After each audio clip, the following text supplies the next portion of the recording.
All right, everybody. How you doing? Welcome to the Smrt live class. Welcome back if you're joining us. If it's your first time, welcome. I'm Shaun.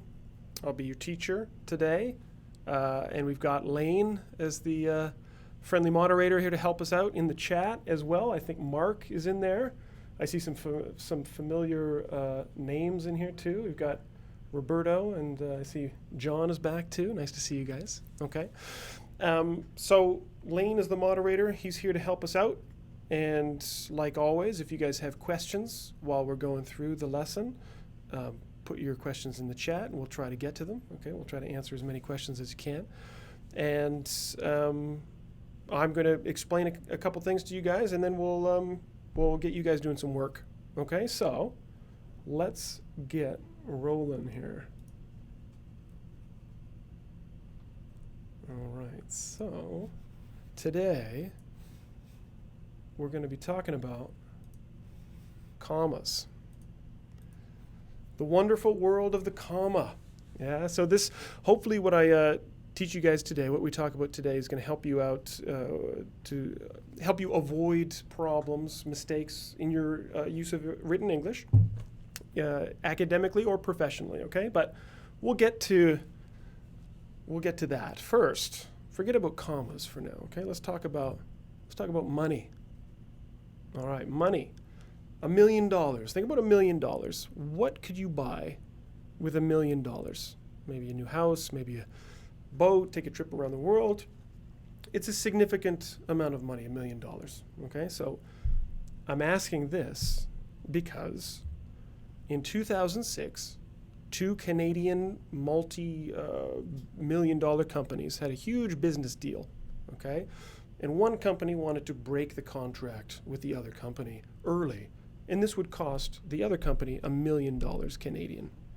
And they were able to do that. They did break the contract after a lot of arguing and lawyers and everything. They broke this contract, and one company lost $1 million because of one misplaced comma.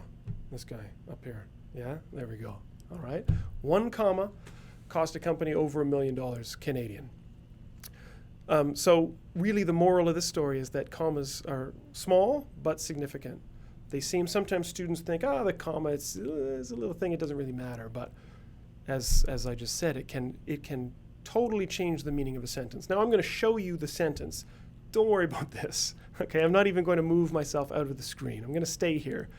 If you want, you can come back and look at this sentence again and really try to dissect it. But I just wanted to show you that right there is $1 million comma. That comma right there, that is what $1 million looks like. Okay, so one mistake, huge mistake. So my first question was, what would you do with $1 million? My next question is, what do you think your boss would do if you made a mistake that cost your company $1 million? This is terrible. I don't want this to happen to you guys. I don't want you to be in a room with that guy getting that look. It's awful. So we're going to talk about ways to avoid this situation. Okay? So the comma. We're going to be talking about the way that a comma can be used properly in a sentence and the different ways that it's used and how, as I said, it can change the meaning of a sentence. A comma in one place or a missing comma can change, for example, this sentence, which is a wonderful suggestion, to this. All right? So, again, very different, these two ideas. All right? And again, I don't want you to lose your job, and I don't want you to get eaten by Brad Pitt. So we're going to talk about ways that you can avoid these mistakes. Okay, and a lot of students, and I already see it. Some people are going, "Oh man, the comma, I hate the comma." A lot of you guys see the comma as the enemy, and obviously, if you make the comma mistake, it is your enemy, right? But the point of the comma is to help you make your language clear to the reader. So the comma, oh, that's nice. The comma is your friend. Okay, so I'm going to hopefully take you from here to here today, okay, with the comma. So let's talk about it. How do you use a comma properly? It seems like there's so many different rules, but there's actually really just 4 main rules for the comma. And I'm going to go over these rules now. And then, as I said, I'm going to get you guys to do some work for me. Okay, so first rule is a common one. I'm sure most of you are familiar with this. This is the list or the series. Okay, so we use the comma to separate 3 or more words, phrases, or clauses in a series. So if you've got 3 words in a list or 3 phrases in a list, you can use a comma in between them. So let me show you some examples. For words, for example, he likes rock, comma, you got hip hop, jazz, and classical, and then the period at the end. All right, so each item, in this case nouns, styles of music, is going to be separated in the comma. Now some of you are probably seeing that comma before and, this guy here, right? Because sometimes people tell you don't put it there, some people say put it there. And there are English teachers who disagree. Some people say never do it, some people say always do it. I personally say do it as long as it doesn't change the meaning of your sentence. This comma has a name. It's called the Oxford comma, but don't worry about that. Just know that it's okay to put that comma in the list as long as you're not changing or affecting the meaning of the sentence. In this case, you're okay. Okay? So these are words. Phrases, it's the same thing.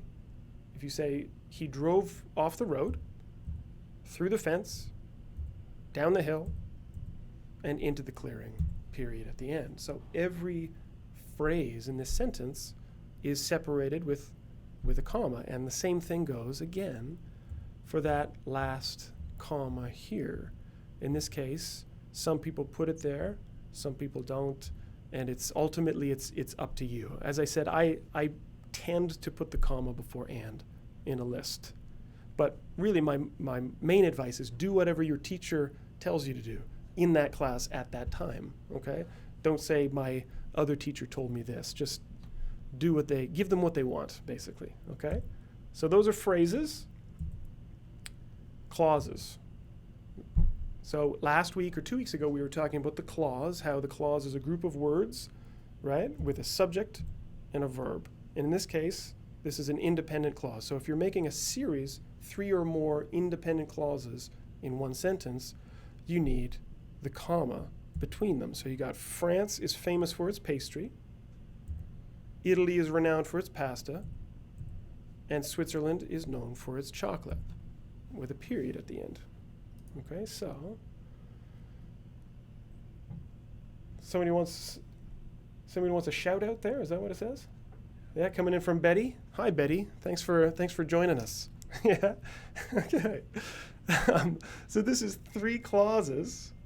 And we got another question. So before and must or must not be a comma. Yeah. So this is exactly what I'm saying. In this good question, okay.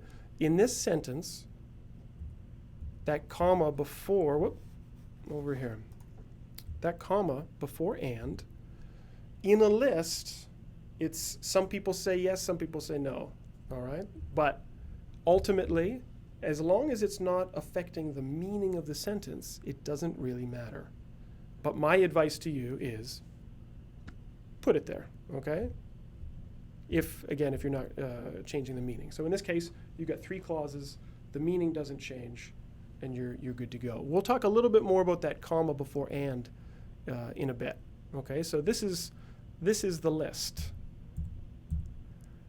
Remember that in a series, really you're talking about 3 or more. So 3 or more words or phrases or clauses. So sometimes I see students make this kind of mistake here, where they say he likes rocks, comma hip hop, and then finished. This is incorrect, okay? Because you can't have 2 nouns together like that with a comma. You would want to say he likes rock and hip hop. Keep it simple. Okay. Same thing. The car drove off the road, comma through the fence. That's incorrect because you can't have 2 phrases with a comma like that. You're going for 3. 3 is the magic number. Now, the thing that students make the most common mistake with this comma is not so much the nouns and the phrases, but it's with the clauses. 2 clauses like this. See that? France is famous for its pastry. Italy is renowned for its pasta. That is incorrect too. That actually has a name. And we're actually going to spend an entire lesson talking about this type of mistake in the future, okay? But we call that a comma splice. You've got two clauses there, a subject and a verb. Here, I'm even going to disappear for a second so you can see that. So you've got France is famous for its pastry. Italy is renowned for its pasta. You can't simply have that comma there. That is incorrect, okay? But we'll talk about ways to fix that. Let me come back here. All right, so those are the basic rules for the series, but of course, like everything in English, there is an exception. All right, so the exception is adjectives. On our trip, we took a tour of a beautiful and old palace. That's fine to say that, okay? But more often than not, if you've got two adjectives like that that are describing the same noun, so beautiful palace and old palace, rather than putting and there, you're probably going to take that away and replace it with a comma and say, on our trip, we took a tour of a beautiful old palace. Now, in this case, two adjectives together with a comma, that's fine. Two nouns, and you've got a problem. Okay, we've got a question coming in from Roberto Marquez is back. He's asking, the car drove off the road through the fence and into a tree. Yes. You're saying, is that okay? Absolutely. If you have 3 or more phrases in that series, then you're good to go. Yeah, and if you're still confused, you can always go back at the end of the lesson and look at my first examples with phrases. I think I had 4 phrases in a series, but as long as you have 3, it's all right. Okay, this is good. Keep these questions coming, guys. All right, rule number 2, link. Now, this is something we talked about last week and the week before, but a little bit of a review. Okay, so talking about linking ideas together with a comma. So we use a comma to link 2 independent clauses with a coordinating conjunction, right? So we've already talked about this before. We've got fanboys. These 7 conjunctions can be used with a comma to connect 2 independent clauses. If anybody remembers what type of sentence that is, they can toss that in the chat. Okay, what type of sentence what do we call it when we've got 2 independent clauses connected with a comma and a conjunction? If you whoever answers that first is my favorite student. All right. We've got another question coming in. Can we omit the comma between adjectives? Good question from Selma, and the answer is no. There is an exception that we'll see today, but typically, if you look at my previous example, the big, beautiful house or the beautiful old house, you need the comma there. Okay. Good questions coming in. All right. All right, Tacky's back. Yeah, all right. And yeah, the answer is a compound sentence. That's right. So let's look at an example of a compound sentence that we talked about two lessons ago. The service at this restaurant is great. Got that comma. And the food is delicious, period. Okay, you've got that compound sentence there. You've got, in this case, 2 independent clauses. Again, some people will say that this comma here before and isn't necessary. And I would say in common usage, sometimes people leave it out. But if you want to be grammatically correct, I would put it there. If you see here food and is, if you've got a subject after the conjunction, then you need that comma there. If there's no subject, then you can omit the comma. Okay? Let's look at another example. The government has made an effort to promote healthy eating, but, all right, let me remove myself here, but it seems to have made little difference, and I need a period at the end of that sentence. So again, you've got your subject and your verb after the conjunction, so you got that comma there to make the compound sentence. Okay? So that's rule number 2, is linking. And again, if you guys have questions about that, toss it into the chat. Okay, so rule number 3. We're going pretty quick through this stuff, but I'll get you guys practicing it soon. Okay, introduce. We often use a comma, generally but not always, with an introductory word, phrase, or clause. So if we put a word or a phrase or a clause at the beginning of the sentence, we usually put a comma after it. Okay? Another question coming in from Betty. She says, does it matter to add the comma in the compound? So I may have already, I think I mentioned before that I would do it because I would say it's more grammatically correct. Some people might say, duh, it's not a big deal. And if you're a professional writer, you can do whatever you want. But if you're talking about an academic essay or something like that, or a contract, a business contract, I would put that comma in there just to be safe, basically. Okay? Good question. Thanks, Betty. So we've got introductory words and phrases. A word like, and again, we talked about this a couple weeks ago, however. Oftentimes we'll use an adverb at the beginning of the sentence, like however, put a comma after it, and then follow it with the clause. So however, his father was not willing to let him go that far from home. So in this case, the word however is used as an introductory word. Adverbs like therefore or meanwhile or unfortunately, these are other examples of introductory words. People's names would be the same thing, right? If I say like, Dad, can I borrow some money, for example, you want to put a comma after Dad. And if he says no, get a job, you would probably put a comma after no as well. Okay? So that's introductory words. Introductory phrases. In order to prepare for the exam, comma, they compared lecture notes and quizzed each other, period. So in this case, you're using this phrase, and as we said a couple weeks ago, the phrase is a group of words with no subject or main verb. So in this case, you're using it as an introductory phrase to the main clause. Again, sometimes if the phrase is really short, if it's like a prepositional phrase, some people will not bother with the comma. So let me show you this example. I'll go back to that in a second. So by nightfall, okay, they had reached the top of the cliff face. Let me move to the side here a little bit. All right, so you'll notice that here, by nightfall is a really short prepositional phrase. And in this case, people will say, you don't really need a comma there. If you're dealing with a longer, more complex phrase, or a verbal phrase or something like that, then you want to put the comma there. But I say that putting a comma after the phrase, even if it's short, is correct. So I usually say to just be safe and put the comma there. Okay. Question coming in from Paul is subordinate. Yeah, right. Yeah, exactly. So when we're talking about subordinate clauses or subordinate phrases at the beginning of the sentence, you typically want to use a comma there. Okay? Now, one thing, I'm going to really quickly go back here for a second because I skipped over something. In this sentence, you'll notice I've got the word and no comma with and. All right? And you'll note that it's because after and, you've got a verb, but there's no subject. So there's no comma with and. Okay? All right.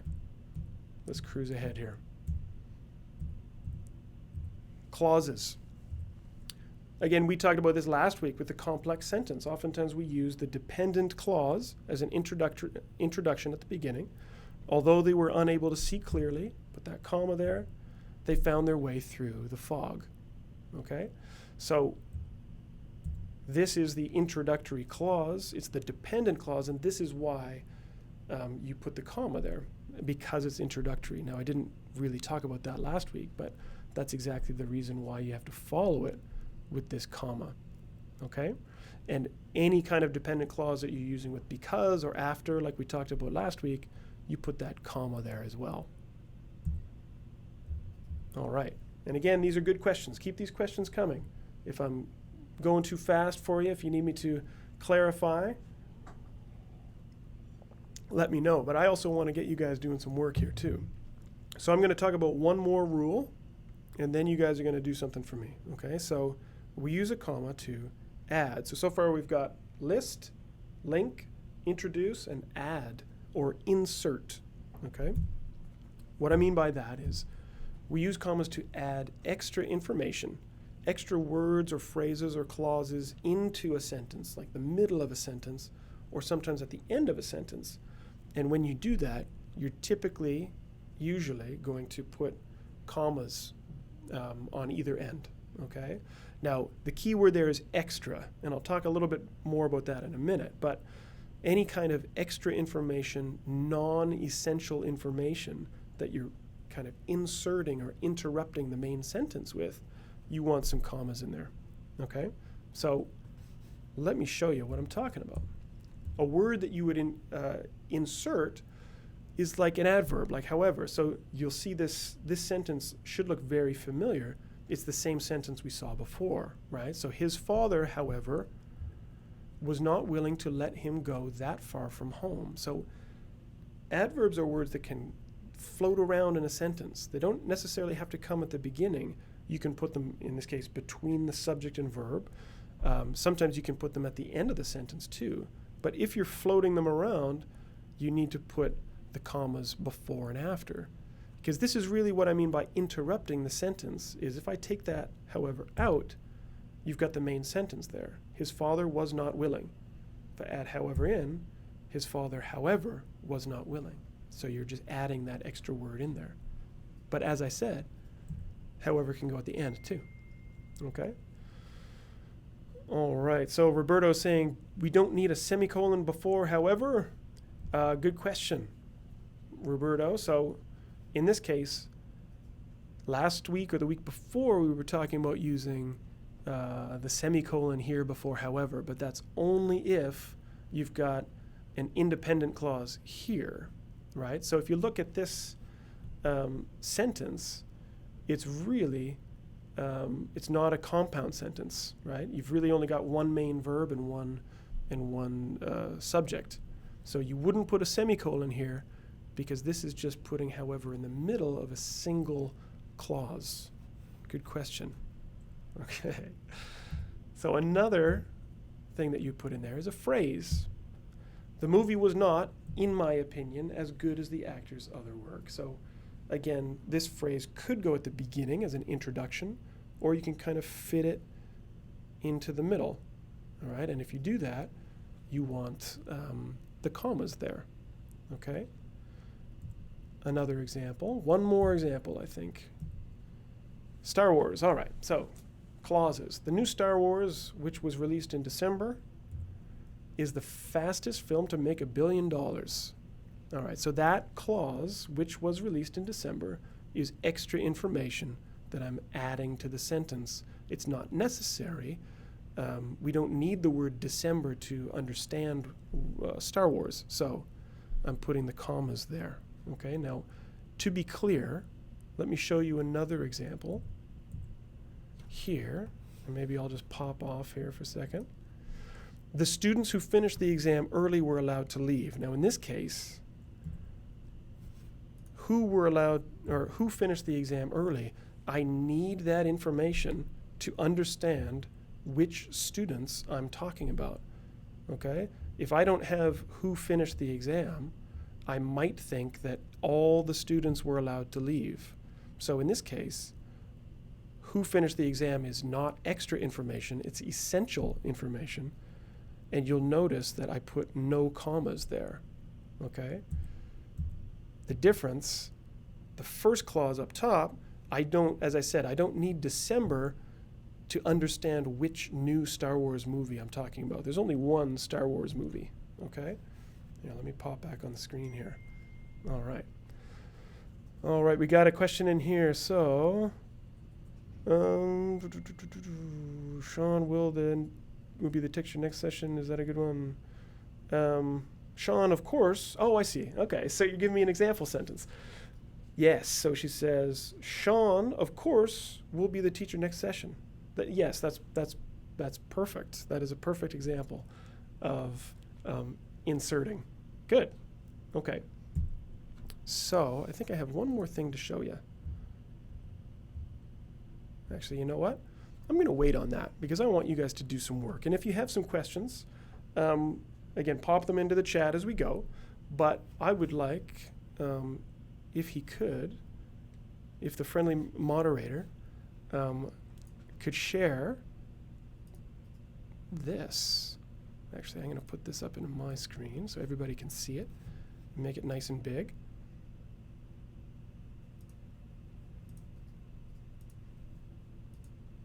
Okay, so let me put this up here behind me. I'm going to get you guys to do this. I'm going to disappear for, let's say, 5 minutes. What you've got here are 8 sentences, and I just want to know how comfortable you guys are with those 4 rules that I talked about. So listing, linking, introducing, and adding are your 4 choices. Now, some of these sentences, you might need 1 comma. You might need 5 commas. You might need 0 commas. Kind of like life, you have to figure that out, okay? So you have to look at each sentence and decide, does this sentence need a comma or not? If so, where?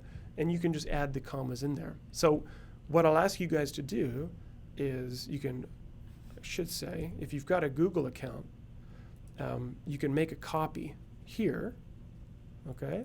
If you make a copy, then you can write on your own document. If not, that's okay. You can always just rewrite the sentence into the chat, send them over to Lane, and he's going to send me some of your answers, and then we'll go over them together, okay? So commas or no commas will take 5 minutes.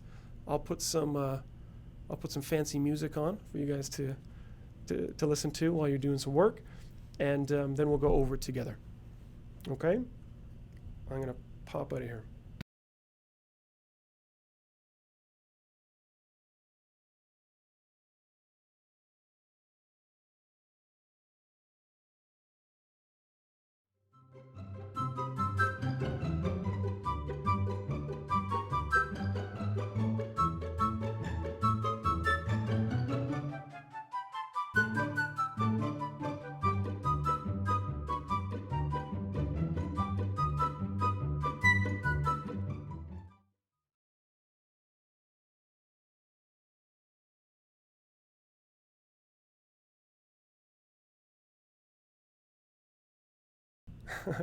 All right, I'm just going to pop back in real quick here, okay? Because I think it was Selma had a good suggestion. Sometimes I get so excited that I just disappear. But I should do the first one for you guys to give you an idea, okay? So I'll do the first one, although I think I see a couple answers coming in. But I would say, as he read more of the story, and then here I would put the comma, right? As he read more of the story, he had a strange feeling that he had read it before. In this sentence, you really only need 1 comma because you've got that introductory clause here. You've got your dependent clause, okay? And it looks like, I think, Selma had the right answer. Okay, so you guys don't need me here. I'm gonna disappear for a minute. I'm gonna put that happy music back on.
All right, everybody.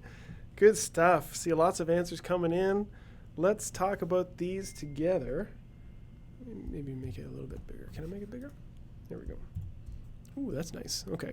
There we go. So let's go over these, comma or no comma, and if so, how many commas? Oh yeah, lots coming in.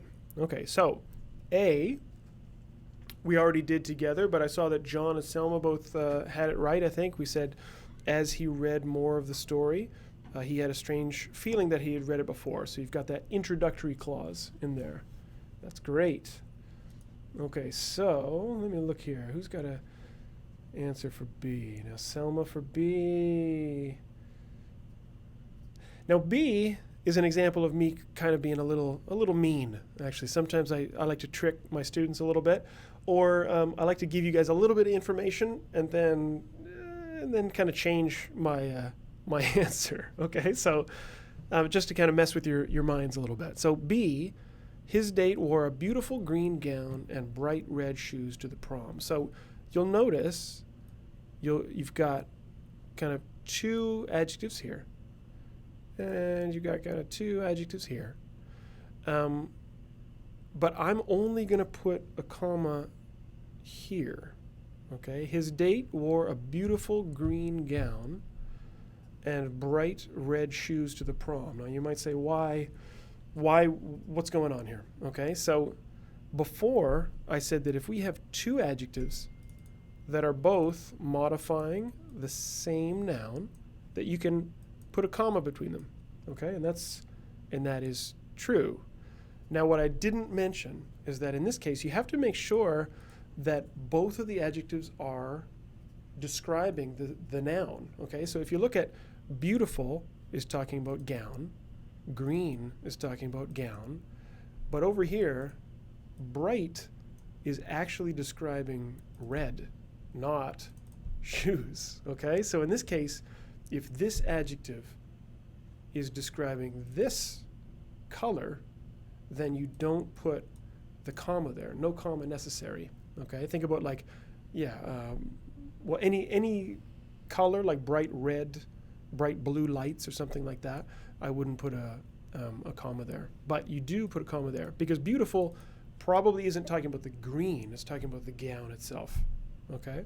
Although I guess you could argue that with me, which is okay too. Okay, so I heard a ding over here. Did we get more questions? Maybe I should go down here. Okay, this is good. Okay, so C. Who gave me an answer for C? Let me scroll through. We've got, lots of good answers coming in. All right, I see one from Selma. And okay, so let me put up the answer for C. We said he signed up to take Economics 101. Now in this case, you've got a series. So this was our first rule, right? Economics 101 is a course, English 115 is a course, and Biochemistry 205. And then you need the comma here because there you've got the conjunction and you've got a dependent clause here. So this is kind of two of the rules together, the series, the list, and linking. Now, again, you could argue that you don't necessarily need that, but I think it's a good idea to keep it there. It's not affecting the meaning of your sentence, so I think it's great.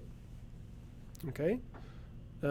D, here, most of the students are, I saw a couple. I saw Selma got this one. Anybody else send this one in? Looking for D's. Okay, lots of C's. That's fine. But I did see Selma got it, okay? So most of the students are, comma, as a matter of fact, and then put your other comma here, mainly interested in getting their 6.5 IELTS score. So this would be the rule for adding or inserting a phrase into the middle of the sentence. So you could take that away and your main sentence would still be there. Or you could put it at the beginning and say, as a matter of fact, comma, most of the students are mainly interested, and so on. Okay? What about letter E? We quite often, now I think John, maybe, I noticed that somebody put a comma here, but I wouldn't bother doing that. Again, this is kind of an example of me trying to trick you a little bit. If anybody said E was correct, then you are correct, right? There should be no commas in E. Why? Because this and here has no subject after it, right? You've got we as the subject, then here you've got go and spend. So spend is a verb going back to this subject here, okay? And that means no comma necessary. This is a simple sentence, no comma, okay? Somebody just asking where is Squamish? Squamish is in beautiful British Columbia, about an hour and a half away from where I am right now. All right. F. In addition, he has been recognized for his activism and generosity. In this case, I think I saw Roberto pop this one in there. That is an introductory phrase. You put the comma there and you're good to go. All right. And two more. The Maritime Museum of the Atlantic, which is located on the waterfront, has one of the world's finest collections of artifacts from the Titanic. And let me find one for that one. Who gave me an answer for G? Let me see. We got H. G from Nadia. Let me see. Yeah, and she nailed it. Okay, so Nadia put a comma here and here. So in this case, this is a dependent clause, an adjective clause that is giving extra information about the museum of the Atlantic, but it's not necessary to understand what the Maritime Museum of the Atlantic is. It's just a little bit of extra information, but it's not essential. So yeah, I would put 2 commas there. That is perfect. And one more. Let me see here. I'm looking here that Yuri, I think Yuri got it too for G. Good stuff.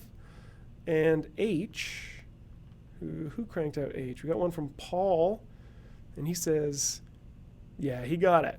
All right, so sometimes I give this sentence to my students and they think that I have made some kind of mistake, right? Because the do it in the middle. But yeah, well, I do make mistakes, but in this case, this is not a mistake. This is just a place where you need a comma, okay? Or I guess it's an intentional mistake on my part. Let's call it that, okay? If you're going to do it, comma, do it as soon as you can. So you've got introductory dependent clause, if you're going to do it, and then main clause, do it as soon as you can. Okay, so you need that comma there to separate that introductory clause. This is fantastic. Good stuff. Okay, so let's go back into my presentation here. Okay, I want to show you guys a couple things before you run away. We still have some time. I'm in no rush. Okay, so I'm going to scroll all the way down here, and we're going to talk about clarity. Okay, because one of the main things that I said before was that sometimes the comma can affect the clarity of your sentence and your meaning, right? We're talking about let's eat Jonah and the $1 million comma that we started with. Okay, so let's talk about this. I was stuck in an elevator with Peter, a professional musician and a drug addict. Okay, so how about this? I'm going to disappear for 5 to 10 seconds. I have one question. How many people was I stuck in the elevator with? Okay, look at that sentence really, really carefully. I'm going to be gone so short, I'm not even going to put that happy music on, okay? Take a look at it and tell me, or tell the chat, how many people am I in the elevator with? Okay, I'm just going to disappear for 10 seconds.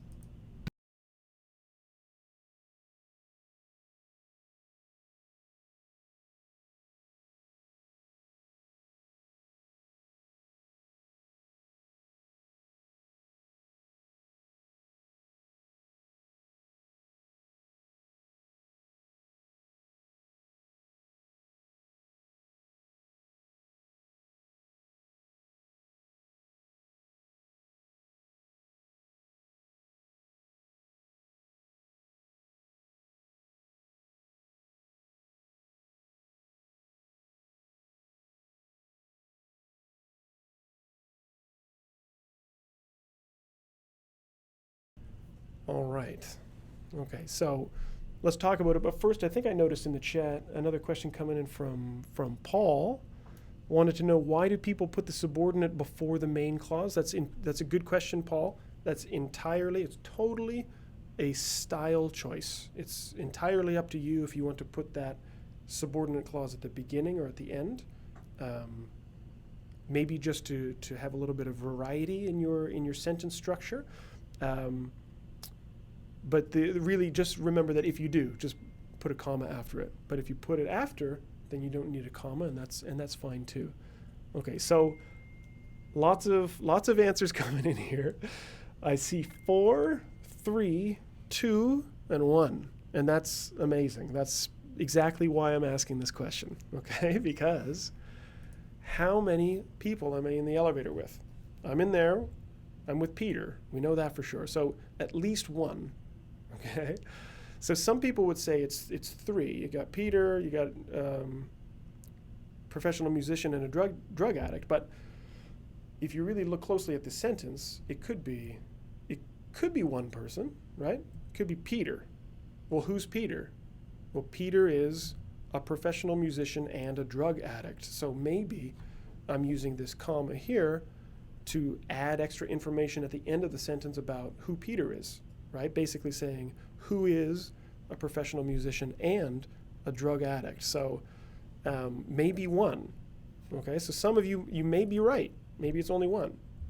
Or if I put, in this case, it's kind of unclear, because if I put that comma there, maybe we said you don't really need the comma, so maybe it's 3. So if it's 3, I want to clarify, right? I want to put a comma here. But now how many people is it? Is it 3 now? Because I have that comma. You've got Peter. You've got a professional musician and a drug addict. But now is Peter the professional musician? Am I in there with 2 people, Peter and a drug addict? I don't know, right? So how? Maybe he's a professional drug addict. Yes, maybe. Yeah. So what's going on here? The point is, this sentence is very unclear. Even if I put that comma before and, or take it away, maybe it's 1 person, maybe it's 3 people, maybe it's 2 people. I don't know. 4 people was an interesting answer. I guess I include myself, right? But really the lesson here is the comma can confuse, even if you put it there, if you don't put it there, it can create these very confusing sentences. So you have to make sure that your sentence is as clear as possible. Your use of the comma is as clear as possible. So my point is that some people say always put the comma before and. Some people say never put the comma before and. But really both of those answers are not great, because in some cases the comma still, it's confusing. Okay, so here's my advice. My advice is rewrite the sentence. I was stuck in the elevator with 3 people. Put a semicolon in there and say Peter, a professional musician, and a drug addict. Okay, now I know how many people I'm in the elevator with, and all is right with the world. Okay, so wow, time's up already. I had other stuff to show you guys, and we're out of time. Yet another week has passed, and 45 minutes of talking about commas just flies by. But perhaps what we'll do is I'll revisit the comma in a couple weeks from now, when we're talking about specific comma mistakes. And we'll talk a little bit more about a few other rules. These are the 4 main rules, but I didn't get a chance to talk today about how we use the comma when we're talking about dates and addresses and using quotation marks and all that stuff. Okay? So, yeah, I know people are saying, I know, it's too bad. It goes by so fast. But how about, this is what we'll do. I'm going to sign off from the screen here, but I will stick around in the chat for 5 or 10 minutes to see if anybody has specific questions, okay? And we'll pick it up where we leave off here. And also, for the next 5 or 10 minutes, if anyone was here last week and I gave you a couple sentences for optional homework, if you want to share those in the chat for the next 5 or 10 minutes, I can give you some feedback on that, okay? And we'll continue next week. And again, this was my pleasure. It was good to see some of you guys coming back. And again, if you like it, like us on Facebook, subscribe if you haven't subscribed yet. Tell your friends. Let's get a party going in this chat, okay? I am going to sign off, but I'll be in the chat if you guys have any questions. And we'll see you next time, okay? Thanks for coming.